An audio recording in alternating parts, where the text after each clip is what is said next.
The Western Schism, a Papal Schism, was a split within the Roman Catholic Church which lasted from 1378 to 1417. Three men simultaneously claimed to be the true pope. Driven by politics rather than any theological disagreement, the schism was ended by the Council of Constance.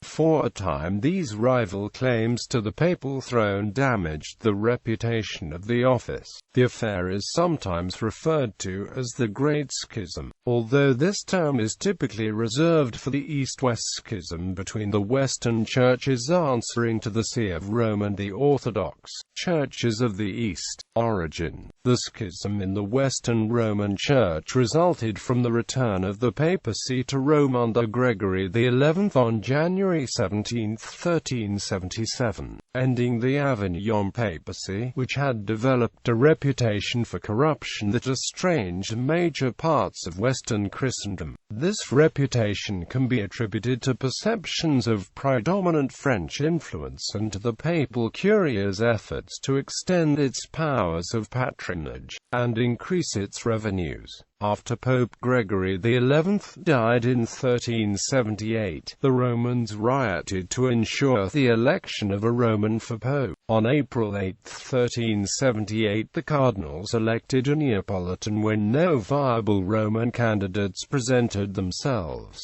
Urban VI, born Bartolomeo Prignano, the Archbishop of Bari, was elected. Urban had been a respected administrator in the papal chancery at Avignon, but as pope he proved suspicious, reformist, and prone to violent outbursts of temper. Many of the cardinals who had elected him soon regretted the decision. The majority removed themselves from Rome to Annony, where, even though Urban was still reigning, they elected Robert of Geneva as a rival pope on September 20 of the same year. Robert took the name Clement VII and re-established a papal court in Avignon.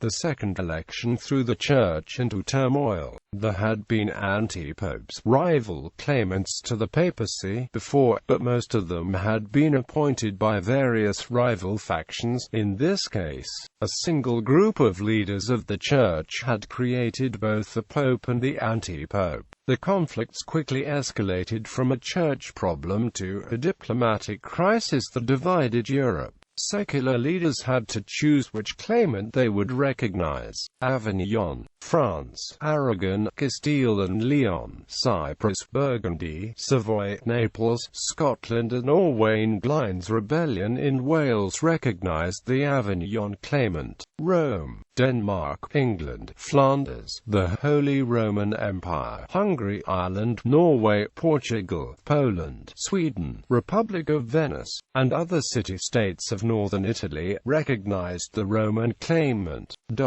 In the Iberian Peninsula there were the Ferdinand Wars and the 1383–1385 crisis in Portugal, during which dynastic opponents supported rival claimants to the papal office. Consequences: sustained by such national and factional rivalries throughout Catholic Christianity, the schism continued after the deaths of both initial claimants. Boniface IX, crowned at Rome in 1389, and Benedict XIII, who reigned in Avignon from 1394, maintained the rival courts. When Boniface died in 1404, the 8 cardinals of the Roman conclave offered to refrain from electing a new pope if Benedict would resign, but when his legates refused on his behalf, the Roman party then proceeded to elect Innocent VII. In the intense partisanship characteristic of the Middle Ages, the schism engendered a fanatical hatred noted by Johann Huissinger. When the town of Bruges went over to the obedience of Avignon, a great number of people left to follow their trade in a city of Urbanist allegiance. In 1382, the Oriflamme, which might only be unfurled in a holy cause, was taken up against the Flemings, because they were Urbanists, that is, schismatics.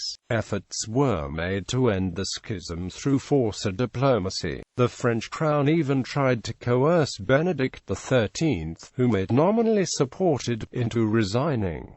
None of these remedies worked. The suggestion that a church council should resolve the schism, first made in 1378, was not adopted at first because canon law required that a pope call a council. Eventually theologians like Pierre Daly and Jean Gerson, as well as canon lawyers like Francesco Zabarella, adopted arguments that equity permitted the church to act for its own welfare in defiance of the letter of the law. Eventually the cardinals of both factions secured an agreement that Benedict and Pope Gregory XII would meet at Savona. They balked at the last moment, and both colleges of cardinals abandoned the popes. A church council was held at Pisa in 1409 under the auspices of the cardinals to try solving the dispute. At the 15th session, the 5th of June 1409, the Council of Pisa deposed the two pontiffs as schismatical, heretical, perjured, and scandalous.